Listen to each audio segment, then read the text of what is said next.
వృషభ రాశి వారికి 5, 6, 7 తేదీల్లో జరగబోయేది తెలిస్తే ఖచ్చితంగా ఆశ్చర్యపోతారు. ముఖ్యంగా చెప్పాలంటే గనక వీళ్ళకి వృషభ రాశి వాళ్ళకండి ఈ ఇద్దరు వ్యక్తుల కారణంగా జరిగేది తెలిస్తే మీరు షాక్ అవుతారండి. ఎందుకంటే ఇద్దరు వ్యక్తుల కారణంగా మీకేం జరగబోతుంది, మీరు ఎలాంటి పరిహారాలు చేసుకోవాలి, అలానే కాకుండా మీరు ఏం చేస్తే బాగుంటుందనేది మొత్తం కూడా ఈ వీడియోలో మనం క్లుప్తంగా తెలుసుకుందాము. వీడియోని చివరి వరకు చూడండి. నచ్చితే లైక్ చేయండి, కొత్తగా చూస్తున్నట్టయితే సబ్స్క్రైబ్ చేసుకోండి. వాస్తవానికి చెప్పాలంటే గనక మీకు మనం ఇక్కడ గమనించుకున్నట్టయితే కొన్ని రకాల కష్టాలు పోతాయండి. చాలా మంచి రిజల్ట్ అయితే రాబోతుంది. 2 అదృష్టాలు రాబోతున్నాయి. విపరీతమైన రాజయోగం పట్టబోతుంది. మీరు అనుకున్నట్టుగా మీ లైఫ్ ఉండబోతుంది. మీ జీవితం ఏంటంటే కనుక మీరు అనుకున్నట్టుగా మార్చుకుంటారు. కొంతమంది ఏంటంటే కనుకనండి మధ్యలో వచ్చి మీ జీవితాన్ని ఏంటంటే కనుక నాశనం చేయాలని చూస్తున్నారన్నమాట. వాళ్ళు ఎవరు అనేది మొత్తం ఈ వీడియోలో క్లుప్తంగా తెలుసుకుందాం. వీడియోకి ఒక లైక్ ఇచ్చి మా ఛానల్ని కొత్తగా చూస్తున్నట్టయితే సబ్స్క్రైబ్ చేసుకోండి. వృషభ రాశి వారి గురించి మనం ఎంత మాట్లాడుకున్నా తక్కువే అండి. వీళ్ళు ఏంటంటే కనుక చాలా కష్టపడే తత్వాన్ని కలిగి ఉంటారండి. వృషభ రాశి గుణగణాలు మనం పరిశీలించుకుంటే వీళ్ళు చాలా మంచి వ్యక్తులండి. అందరితో ఏంటంటే కనుక కలిసిమెలిసి ఉంటారు. నేనే బాగుపడాలి, నేనే బాగుండాలి అనే రకం కాదండి. అందరూ బాగుండాలి, అందరూ బ్రతకాలి, మనం కూడా అందులో ఉండాలి అనుకుంటారు. ఏదైనా సరేనండి కష్టపడి దాన్ని దక్కించుకుంటారండి. ఒకరి మీద ఆధారపడటం, ఒకరి మీద ఏంటంటే కనుక డిపెండ్ అవ్వటం ఇలా ఇష్టం ఉండదనమాట. ప్రతిదీ కూడా క్షుణ్ణంగా పరిశీలించి పనిని మొదలు పెడతారు. అలానే కాకుండా కష్టపడుతూనే ఉంటారనమాట. వృషభం అంటే ఎద్దు కాబట్టి వృషభ రాశి వారండి ఇలా కష్టపడుతూ ఉంటారు. పట్టుదల ఎక్కువగా ఉంటుంది. ఏదైనా చేయాలంటే ఇంకా అది చేయాలి, ఖచ్చితంగా అది చేస్తూనే ఉండాలనుకుంటారు. అందరితో ఏంటంటే కనుక చక్కగా మాట్లాడటం, పలకరించడం, అందరినీ కలుపుకొని పోవటం వీళ్ళ ఒక అంటే మంచి నేచర్ అని చెప్పొచ్చండి. వృషభ రాశి వాళ్ళు చూడటానికి చాలా అందంగా ఉంటారు, తెలివితో ఉంటారు, చాలా మంచి అంటే గుణగణాలను కలిగి ఉంటారు. ముఖ్యంగా చెప్పాలంటే కనుక ప్రతి ఒక్కరికి కూడా హెల్ప్ చేస్తూ ఉంటారు. నా అనుకున్న వాళ్ళ కోసం వీళ్ళు ఏదైనా చేస్తారండి. నా అనుకున్న వాళ్ళ కోసం ఏంటంటే కనుక ఎంతకైనా సరే వీళ్ళు వెళతారని చెప్పొచ్చు. అలానే ఏంటంటే కనుక ఇక్కడ మనం గనక గమనించుకున్నట్టయితే ఈ 3 రోజులు కూడా అండి బ్రహ్మాండమైన ఫలితాలు రాబోతున్నాయి. మీ జీవితం మారబోతుంది, మీ కష్టాలు పోతాయి, మీరు పట్టిందల్లా బంగారం లాగా మారుతుంది. అలానే కాకుండా ఇప్పుడు మనకు తిదివార నక్షత్రాలు కూడా బాగున్నాయి కాబట్టి ఈ 3 రోజుల్లో మీరు కొన్ని పరిహారాలు చేసుకోవడం వల్ల కూడా మంచి ఫలితాలను మీరు పొందుతారనమాట. ముఖ్యంగా మనం గమనించుకున్నట్టయితే ఇక్కడ ఏంటంటే కనుక కొన్ని కష్టాల నుంచి మీరు బయటపడతారు. ఆర్థికంగా బాగుంటుంది, అలానే కాకుండా ఫైనాన్షియల్గా బాగుంటుంది, ఎలాంటి ఇబ్బందులు అయితే ఉండవు. అలాగే ఇంకొకటి ఏంటంటే ఇక్కడ మనం గమనించుకుంటే కొన్ని చిన్న చిన్న డబ్బుకు సంబంధించిన ఇబ్బందులు వస్తాయి. అవి మీకు రావు. కొందరు ఏంటంటే కనుక మీ నుంచి డబ్బును ఆశిస్తున్నారనమాట. ఇస్తేనేమో మీరు మంచివారు, ఇవ్వకపోతేనేమో మీరు చెడ్డవారిలాగా మారిపోతారు. అందుకే ఒకటి గుర్తుపెట్టుకోండి, చెడ్డవాళ్ళైనా పర్వాలేదు కానీ ధనాన్ని మాత్రం ఎవరికి ఇవ్వకండి. ఇస్తే మాత్రం తిరిగి రాదు. ఇప్పటికే మీరు చాలా మందికి కూడా హెల్ప్ చేసేసి మీరు ఏంటంటే చాలా ఇబ్బందులు పడ్డారండి. అందుకే ఎవరికి ఎంత హెల్ప్ చేయాలో అంతే హెల్ప్ చేయండి. మరీ లోతుగా హెల్ప్ చేయటం, వాళ్ళని ఏంటంటే కనుక నెత్తిన కూర్చోబెట్టుకోవటం ఇలా చేయకండి. ఆ తర్వాత మీకేంటంటే ఇబ్బంది కలుగుతుంది, బాధలు కలుగుతాయి, విపరీతంగా సమస్యలు ఏర్పడతాయి అనమాట. ఇక ఆ తర్వాత మనం గమనించుకుంటే ఇంటి పరంగా చాలా చక్కగా ఉండబోతుందండి. ఇంటి పరంగా ఉండే అనేక రకాల సమస్యల నుంచి మీరు బయటపడతారు. అమ్మ నాన్న పరంగా బాగుంటుంది, భార్యాభర్తల పరంగా బాగుంటుంది, పిల్లల పరంగా హ్యాపీనెస్ అనేది ఉంటుంది. ప్రతిదీ కూడా మీకు అనుకూలిస్తుంది, అనుకూలంగా మీరు మార్చుకోగలుగుతారు. వ్యాపారం చక్కగా ఉంటుంది, విద్యార్థులకు కూడా చక్కగా అనుకూలించబోతుంది. ప్రతిదీ కూడా ఏంటంటే కనుక మీకు ఏదైనా సరే చేసుకుంటే అందులో బాగా కలిసి వస్తుందన్నమాట. వృషభ రాశి వారికి మనం గనక గమనించుకుంటే ఈ 3 రోజులు దైవానుగ్రహం కూడా ఎక్కువగా ఉంటుందన్నమాట. దైవానుగ్రహం వల్ల వీళ్ళు ఇంకా దూసుకువెళ్ళే అవకాశం అయితే ఉంటుంది. సమయానికి డబ్బు అందటం, వృత్తి ఉద్యోగంలో చక్కగా రాణించగలగటం, వ్యాపారంలో ఏంటంటే కనుక లాభాలను చూడటం, ఉద్యోగంలో ఏంటంటే కనుక గమనించుకుంటే జీతాలు పెరిగే అవకాశం ఉంటుంది. పనిచేసే దగ్గర మంచి ప్రశంసలు లభిస్తాయి. బాసు నుంచి మీరు ఏంటంటే కనుక మంచి ప్రశంసలు అందుకుంటారు. పెండింగ్లో ఉన్న పనులు పూర్తి చేసుకుంటారు. వ్యాపార పరంగా కూడా చక్కటి అభివృద్ధి ఉంటుంది. వ్యాపారాన్ని కొంచెం డెవలప్ చేసుకోవాలి అనే ఆలోచనలు ఉన్నారు. ఆ ఆలోచన ఏంటంటే కనుక నిజమవుతుంది. అలానే కాకుండా చీటీ రూపంలో డబ్బు రావటం, ఫైనాన్షియల్గా ఏంటంటే కొంచెం లైఫ్ అనేది సెట్ అవ్వటం ఇలాంటివి ఏంటంటే జరుగుతాయి. కొన్ని కష్టాలు పోతాయి. అలానే కాకుండా పిల్లలకు వివాహ సంబంధాలు చూస్తే అవి ఆ వివాహ సంబంధాలు ఏంటంటే కనుక కుదరటం ఇలాంటివన్నీ కూడా జరిగే అవకాశాలు అయితే ఇక్కడ కనిపిస్తుంది అనమాట. అలానే మీ ఎదుగుదలను చూసి కొంతమంది ఏంటంటే ఓర్వలేకపోతున్నారండి. మీరు బాగుంటే కొంతమంది ఏంటంటే కనుక అసూయ పడుతున్నారనమాట. చాలా వరకు కూడా మీ మీద కుళ్ళు కుతంత్రాలతో రగిలిపోతున్నారు. వాళ్ళు ఎక్కడో లేరండి, మీ చుట్టుపక్కనే ఉన్నారనమాట. పెడితేనేమో నా వాళ్ళు అంటారు, పెట్టకపోతేనేమో పరాయివాడు అంటారనమాట. అలా ఉంది ఇప్పుడు మీ యొక్క పరిస్థితి అని చెప్పొచ్చు. అందుకే ఎవరిని కూడా గుడ్డిగా నమ్మకండి. నమ్మి ఏంటంటే కనుక మీ పర్సనల్ విషయాలను షేర్ చేయకండి. మీరు బాగున్నారని చెప్పుకున్నారనుకోండి, వాళ్ళు ఏంటంటే కనుక ఏడుస్తారండి. మీరు చెడిపోయారని చెప్పారనుకోండి, వాళ్ళు నవ్వుతారనమాట. అందుకే మన పర్సనల్ విషయాలను మనం ఎవ్వరికి చెప్పకపోవటమే మంచిదనమాట. ఒకరికి చెప్పటం వల్ల మనకు బాధలు కష్టాలు తప్ప ఏమి రావండి, కుళ్ళు ఇంకెక్కువగా పెరుగుతుందనమాట. మీరు పాడైపోతే చూసి అంటే చాలా మంది కూడా నవ్వుకునేవారు మీ చుట్టుపక్కలే ఉన్నారనమాట. అందుకే ఎవరితో కూడా ఎలాంటి విషయాలను ఏంటంటే పంచుకోకండి. ముఖ్యంగా ఇక్కడ గమనించుకుంటే మనం ఏంటంటే కనుకనండి మీకు మనం చూసుకుంటే 5వ తేదీ మనకేంటంటే గనక కార్తీక పౌర్ణమి ఉంది కదండీ! గుర్తుపెట్టుకోండి. ఇప్పుడు చెప్పే విధంగా చేసుకోండి. వృషభ రాశి వాళ్ళు ఏంటంటే గనక కార్తీక పౌర్ణమి రోజున తెల్లవారుజామునే లేచి నది స్నానం చేయండి. లేదంటే నూతుల దగ్గర స్నానం చేయండి. అలా చేయటం మాకు కుదరదండి, మేము వెళ్ళలేమండి అనుకుంటారు కదా! అలాంటి వాళ్ళు స్నానం చేసే నీటిలో గంగా జలాన్ని కలుపుకొని స్నానం చేసేటప్పుడు నదుల పేర్లు తలుచుకుంటూ స్నానం చేస్తే ఆ నదిలో స్నానం చేసినంత పుణ్యం లభిస్తుంది. పరమశివుడి యొక్క అనుగ్రహం కలుగుతుంది. ఇది మాత్రం మర్చిపోకండి. గంగాజలం కూడా లేదండి అనుకుంటారు కదండీ! అందరి దగ్గర అన్ని ఉండాలని రూల్ లేవు కదా! ఒకవేళ మీ దగ్గర లేదనుకోండి, చిటికెడ పసుపండి నీటిలో కలుపుకొని స్నానం చేసినా మీకు మంచి జరుగుతుంది. ఆ తర్వాత స్నానం చేసిన తర్వాత ఉతికిన వస్త్రాలు ధరించండి. కార్తీక పౌర్ణమి రోజున ఎవరైతే రెడ్ కలర్ బట్టలు అంటే ఎరుపు రంగులో ఉండే బట్టలు ధరిస్తే అదృష్టం అండి.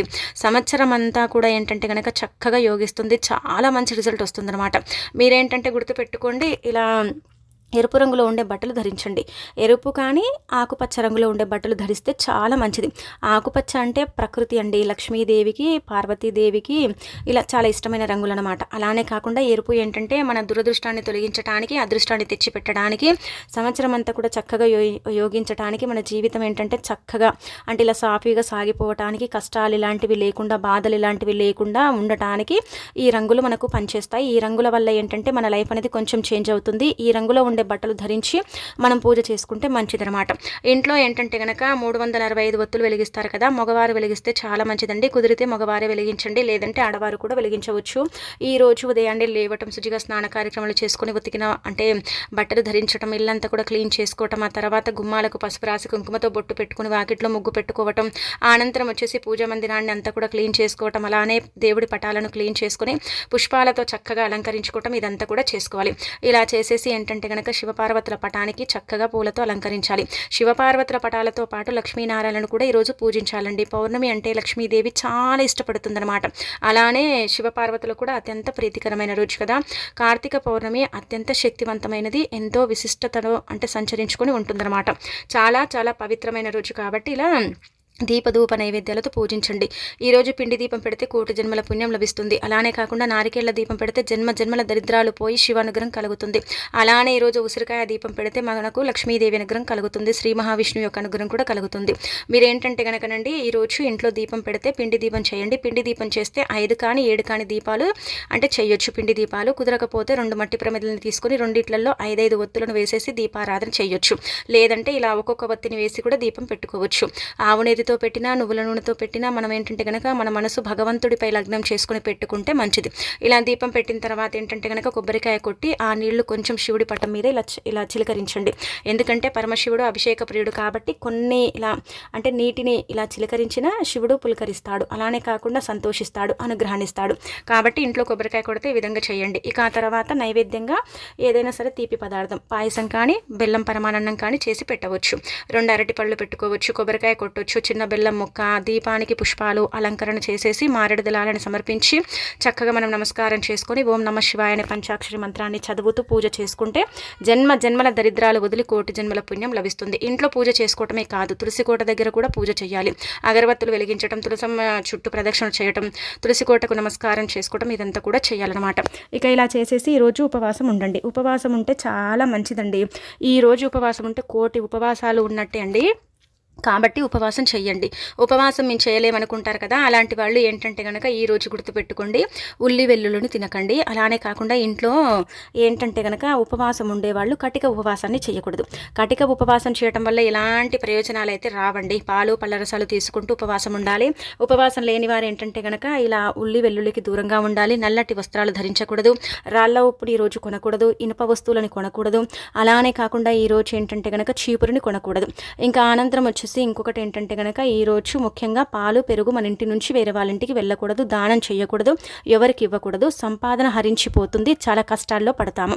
కాబట్టి ఎవరికి ఇవ్వకండి, ఎవరికి కొని ఇవ్వకండి. అలానే కాకుండా ఏంటంటే కనుక ముఖ్యంగా ఈరోజు మనం చూసుకుంటే ఏంటంటే కనుక ఇంట్లో ఈ కూరలు వండుకోకూడదు. ఈ కూరలు వండుకుంటే అప్పుల పాలైపోతారండి. ఈ కూరలు వండటం వల్ల జీవితంలో ఎన్నో కష్టాలు వస్తాయని పురాణ గ్రంథాల్లో చెప్పబడుతుంది. శాస్త్రాల ప్రకారం ఏంటంటే కనుక కార్తీక పౌర్ణమి అత్యంత శక్తివంతమైనది, చాలా పవర్ని కలిగుండే రోజు. చెప్పుకోవచ్చు. ఏంటంటే పరమశివుడు ముక్కోటి దేవతలతో కలిసి శివాలయంలో సంచరిస్తూ ఉంటాడు. కాబట్టి ఈరోజు శివాలయానికి వెళ్ళిన, అభిషేకం చేసుకున్న, శివుణ్ణి దర్శించుకున్న, గజస్తంభం దగ్గర 365 ఒత్తులు వెలిగించిన మనకు కోటి జన్మల పుణ్యం లభిస్తుంది. ప్రతి నిత్యం దీపారాధన చేసినంత పుణ్యం మనకు లభించడం అనేది జరుగుతుందన్నమాట. అందుకే మీరేంటంటే కనుక ఇంతటి పవిత్రమైన రోజు కదా, దేవతలు దేవుళ్ళు భూమిపైన సంచరిస్తూ ఉంటారు. కాబట్టి మనం ఏంటంటే కనుక ఇంట్లో ఈ కూరలు వండుకుంటే దైవానుగ్రహం మనకు కలగదనమాట. అందుకే మనం ఏంటంటే ముఖ్యంగా మష్రూమ్స్, అలానే వచ్చేసి ఇంకొకటి ఏంటంటే కనుక వంకాయ కూరను వండకూడదు, పొట్లకాయ కూర, సొరకాయ, అలానే కాకుండా ఏంటంటే కనుక ముల్లంగి అంటాం కదండి, ముల్లంగి, అలాగే గుమ్మడికాయ కూరల్ని వండకూడదండి. నాన్ వెజ్ని కూడా వండుకోకూడదు. ఈ కూరలు వండటం వల్ల ఏంటంటే అప్పుల పాలైపోతాం, అప్పుల కూబిలో పడిపోతాం. జీవితాంతం మన జీవితం అంతా కూడా ఇంకా అప్పుల్లోనే పడిపోతుంది అనమాట. అందుకే ఈ కూరల్ని అవాయిడ్ చేయండి. ఇలాంటి చిన్న చిన్న నియమాలను ఆచరించండి. అలానే కాకుండా ఈరోజు పాలు, అటుకులు, బెల్లం ఏంటంటే కనుక వెన్నెల కిరణాలు పడేలాగా పెట్టి, అంటే చంద్రునికి అంటే నివేదన చేసేసి ఆ చంద్ర కిరణాలు పడే చోట పెట్టి ఆ తర్వాత వాటిని స్వీకరిస్తే మీ జన్మ ధన్యమైపోతుంది. జాతక దోషాలు పటాపంచలైపోతాయి. అనేక రకాల ఇబ్బందుల నుంచి మీరు బయటపడతారు. అన్ని విధాలుగా కూడా మీకు బాగా కలిసి వస్తుంది. కాబట్టి ఖచ్చితంగా ఈ చిన్న చిన్న నియమాలను ఆచరించుకోండి. ఇవి కొంతమందికి తెలుసుండొచ్చు, కొంతమందికి అసలు తెలియకనే పోవచ్చు. కాబట్టి ఇవి తప్పనిసరిగా పాటించండి. నల్లటి వస్త్రాలు అయితే ధరించకండి. వీటి వల్ల శని పెరుగుతుంది, జీవితం అంతా కూడా నాశనం అవుతుంది. నల్లటి వస్త్రాలను అయితే అవాయిడ్ చేయండి. ఆ తర్వాత ఒకవేళ ఇవే బట్టలు ధరించాలా అంటే కనుక ఆ బట్టలు ధరిస్తే మీకు మంచిదనమాట. అంటే గ్రీను, రెడ్ కలర్ బట్టలు ధరిస్తే మంచిదని శాస్త్రాల్లో చెప్పబడుతుంది. కాబట్టి ఈ విధంగా ధరించండి. ఇక ఆ తర్వాత చిన్నగా ఈ విధంగా పూజ చేసుకోండి. శివాలయానికి వెళతారు కదండి, ధన సమస్య ఉండేవాళ్ళు పంచామృతాలతో అభిషేకం చేయండి. ఆవు పాలతో అభిషేకం చేస్తే చాలా మంచిదండి, కష్టాలు పోతాయి, పరమశివుడి యొక్క అనుగ్రహం కలుగుతుంది. నీళ్లతో అభిషేకం చేస్తే పరమశివుడు ఏంటంటే కనుక చక్కగా మనని అనుగ్రహిస్తాడు. అలానే కాకుండా నీళ్ళల్లో పసుపుని వేసి మనము అంటే పరమశివుడికి అభిషేకం చేసుకుంటే మన ఇంట్లో శుభకార్యాలు జరుగుతాయి. అలాగే వచ్చేసి మారేడు దళాలతో శివుడికి అభిషేకం చేసుకుంటే కోటి జన్మల పుణ్యం లభిస్తుంది. ఇలా ఒక్కొక్క అభిషేకానికి ఒక్కొక్క ప్రత్యేకత ఉంటుంది. కాబట్టి ఈ విధంగా చేసుకోండి. ఈరోజు ఏంటంటే కనుక కార్తీక పౌర్ణమి కదా, వృషభ రాశి వారు మర్చిపోకుండా గుర్తుపెట్టుకోండి. 7 ఏళ్ల దరిద్రాన్ని పోగొట్టుకోవడానికి ఇది మీకు మంచి రోజు. ఈ అవకాశాన్ని మీరు వదులుకుంటే మీ లైఫ్లో మీరు ఎన్నో మిస్ అయిపోతారు. అందుకే ఈరోజు ఏంటంటే కనుక ఆవుకు ఆహారం పెట్టండి. బెల్లంతో కూడిన ఆహారం పెడితే చాలా మంచిదండి. బెల్లంతో కూడిన ఆహారం ఆవుకు తినిపించడం వల్ల ఏంటంటే కనుక అనేక రకాల సమస్యల నుంచి, కష్టాల నుంచి మీరు బయటపడతారు. అన్ని విధాలుగా కూడా మీకు ఎంత బాగుంటుందంటే అంత బాగుంటుందన్నమాట. మీ లైఫ్లో మీరు ఏంటంటే కనుక ఎదుగుదలని చూసి మీరే ఏంటంటే షాక్ అయిపోతారు. అంత చక్కగా ఎదుగుదల ఉంటుంది, అంత చక్కగా మార్పులు అనేవి వస్తాయన్నమాట. అందుకే వృషభ రాశి వారు తప్పనిసరిగా ఏంటంటే కనుక బెల్లంతో కూడిన ఆహారం ఏదైనా కావచ్చు, పెట్టొచ్చు. అలానే విపరీతంగా జాతక దోషాలు, ఎప్పుడు చండాలంగా మా జీవితం ఉంటుందనుకుంటారు కదా, అలాంటి వాళ్ళు ఈరోజు ఆవుకు ఏంటంటే కనుక తోటకూర తినిపించండి. తోటకూర తినిపించినా ఏంటంటే మంచి ఫలితాలు వస్తాయని పురాణ గ్రంథాల్లో చెప్పబడుతుందన్నమాట. శాస్త్రాల ప్రకారం వృషభ రాశి వారు తోటకూరని ఆవుకు పెడితే దరిద్రుడు కూడా ధనవంతుడు అవుతాడు. ఎంతటి నీచ జాతకమైనా సరే సరి జాతకం అవుతుందన్నమాట. కాబట్టి మర్చిపోకుండా పెట్టుకోండి. ఇంకా తర్వాత ఏంటంటే ఆవుని తాకటం, ఆవు చుట్టూ ప్రదక్షిణలు చేయటం, ఆవుకు పచ్చగడ్డి పెట్టడం, ఆవుకు బెండకాయలను తినిపించడం, ఆవుకు వంకాయలను తినిపించడం, ఇలా మనకు తోచింది మనం చేసుకుంటే ఖచ్చితంగా జరుగుతుంది. ఆ తర్వాత వివాహం కానివారు ఈరోజు ఏంటంటే ప్రత్యేకించి అండి గుర్తుపెట్టుకోండి, బియ్య పిండిలో బెల్లాన్ని కలిపి నమస్కారం చేసుకుంటూ ఆవుకు తినిపిస్తే వివాహ సమస్యలన్నీ కూడా తొలగిపోయి కుజదోషం తొలగి వివాహం జరుగుతుంది. సంబంధాలు చక్కగా అంటే కుదురుతాయి. సంబంధాలలో ఆటంకాలు రావు. అలానే కాకుండా చక్కగా ఫలితాలు ఉంటాయి. కాబట్టి ఏంటంటే మర్చిపోకుండా ఈ విధంగా ఏంటంటే కనుక ఆచరించుకొని గోమాతను తాకటం, గోవుకు నమస్కారం చేసుకోవటం, గోవు చుట్టూ ప్రదక్షిణ చేయటం చేయండి. ఆవులు సమస్త దేవతలు కొలువై ఉంటారు. కాబట్టి ఆవు చుట్టూ ఏంటంటే ప్రదక్షిణ చేస్తే సమస్త దేవతల చుట్టూ ప్రదక్షిణ చేసినట్టే, ఆవుని తాకితే సమస్త దేవతలను తాకినట్టే, ఆవుకు ఆహారం పెడితే సమస్త దేవతలకు ఆహారం పెట్టినట్టే. కాబట్టి ఈ విధంగా ఏంటంటే కనుక ఆహారం పెట్టేసుకోండి. ఇలా చేసేసుకున్న తర్వాత ఏంటంటే కనుక గుర్తుపెట్టుకోండి, ఈరోజు పౌర్ణమి కదండి, ఒక రూపాయి బిల్లను తీసుకోండి. ఈ రూపాయి బిల్లను తీసుకొని ఏంటంటే రాత్రి సమయాలలో మన డాబా పైన అంటే మన టెర్రస్ కానీ, మన మిద్దెలు అంటాం కదండి, మిద్దె పైన కానీ ఏంటంటే కనుక మేడ పైన ఒక రూపాయి బిల్లను తీసుకోండి. దాన్ని నీళ్ళతో శుభ్రం చేయండి.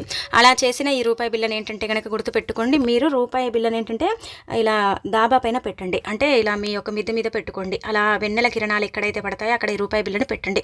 రాత్రంతా పెట్టండి. ఈరోజు వెన్నెల్లో అమృతం ఉంటుందండి, అమృత ఘడలు ఏర్పడతాయి. అమృతం అనేది వెన్నెల్లో దాగుంటుందన్నమాట. ఆ వెన్నెల కిరణాలు కావచ్చు, ఆ రేడియేషన్ ఉంటుంది కదా, అదంతా కూడా ఆ రూపాయి బిల్ల అబ్జర్వ్ చేసుకుంటుంది. అలా అబ్జర్వ్ చేసుకున్నప్పుడు ఏంటంటే ఆ రూపాయి బిల్ల పరమ పవిత్రంగా చాలా శక్తివంతంగా మారుతుంది. అలా మారడంతో పాటు మంచి ఫలితాలను కూడా ఇస్తుంది. అలా పెట్టేసిన తర్వాత ఆ రూపాయి బిల్లని ఎవరైతే పర్సులో సీక్రెట్గా దాచుకుంటారో అలాంటి వాళ్లకు 4 వైపుల నుంచి కూడా ధనం అనేది ఆకర్షిస్తుంది. రుణ బాధలన్నీ పూర్తిగా తొలగిపోతాయి. ఆర్థికంగా బాగుంటుంది. డబ్బు లేక నరకం చూసేవారు, ధన ద్వారాలు మూసుకుపోయి అంటే ఇబ్బంది పడేవారు, ఎంత కష్టపడ్డా కానీ చేతిలో చిల్లి గవ్వ కూడా మిగలకుండా ఇబ్బంది పడతారు కదా, అలాంటి వాళ్ళకైతే చాలా అద్భుతంగా ఉపయోగపడే పరిహారం అండి. చాలా మంచి రిజల్ట్ని తెచ్చిపెట్టే పరిహారం కాబట్టి రూపాయి బిళ్ళ పరిహారం అయితే తప్పక ఆచరించండి. ఇది చాలా మంది కూడా చేస్తారు. పెద్ద పెద్ద సాధువులు, మునులు, ఋషులు ఇలాంటి పరిహారం ఈ రోజు చేసుకుంటారు. ఒక రూపాయినే కదా అనుకుంటాం, కానీ ఆ రూపాయి లేకపోతే మనం మనుగడే లేదు కదా, రూపాయితోనే కదా మనం బ్రతికేది. అందుకే ఏంటంటే కనుక రూపాయిని చిన్న చూపు చూడకండి. ఒక రూపాయి బిళ్ళలో ఏంటంటే కనుక ధనం కదండి, అందులో ధనలక్ష్మి కొలువై ఉంటుందన్నమాట. మరి వెన్నెల్లో పెడుతున్నాం కాబట్టి ఇంకా అది శక్తివంతంగా మారుతుంది, పవిత్రంగా మారుతుంది, చాలా వరకు కూడా పవర్ని కలిగి ఉంటుంది. కాబట్టి ఆ తర్వాత తీసేసుకుని మీ దగ్గర పెట్టేసుకోండి. ఈ పరిహారం మాత్రం వదులుకోకుండా చేసుకోండి. ఈ నియమాలను కూడా ఆచరించండి. మీ లైఫ్ ఎంతలా చేంజ్ అయిపోతుంది అనేది మీరే మీ కళ్ళతో చూస్తారనమాట. అంత చక్కగా ఉపయోగపడే పరిహారాలు కాబట్టి తప్పక ఆచరించుకోండి. ఇక ఆ తర్వాత మన వీడియోలోకి వస్తే ఏంటంటే కనుక ముఖ్యంగా అండి, ఈ ఇద్దరు వ్యక్తులతో మీరు మాత్రం ఈ 3 రోజులకనే కాదు, ఈ నెల మొత్తం కూడా జాగ్రత్తగా ఉండాలి. కామన్గా మనం చూసుకుంటే ఏంటంటే కనుక చెప్పాలంటే 6 అనే వ్యక్తి లెటర్ ద్వారా, అలానే కాకుండా ఇంకొకటి ఏంటంటే కనుక మనం చూసుకుంటే కే లెటర్ అండి.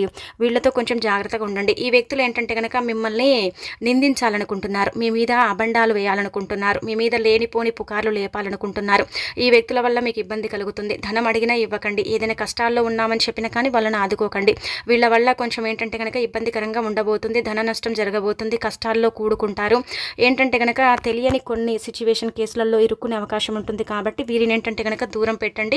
వీరిని అవాయిడ్ చేస్తేనే మంచిదన్నమాట అండి. వీరిని అవాయిడ్ చేస్తేనే మీ జీవితం బాగుంటుందని మనం చెప్పొచ్చు. కాబట్టి ఇద్దరిని అయితే దూరం పెట్టండి. ఇద్దరు వ్యక్తుల వల్ల మీకు ఖచ్చితంగా జరిగి తీరే కొన్ని నష్టాలండి. మనం చెప్పట్లేదు కానీ ఇందులో అంటే భయపెట్టించాలనే ఉద్దేశం కాదు, కాకపోతే వాళ్ళ వల్ల కొంచెం నష్టం చేకూరుతుంది. కాబట్టి వారిని ఎంత దూరం పెడితే అంత మంచిది. ఈ నెల మొత్తం వాళ్ళని దూరం పెట్టడమే బెస్ట్ అని చెప్పొచ్చండి. కాబట్టి ఇలా వీళ్ళని దూరం పెట్టండి. ఎలాంటి పర్సనల్స్ని అసలు షేర్ చేసుకోకండి ఇంకా.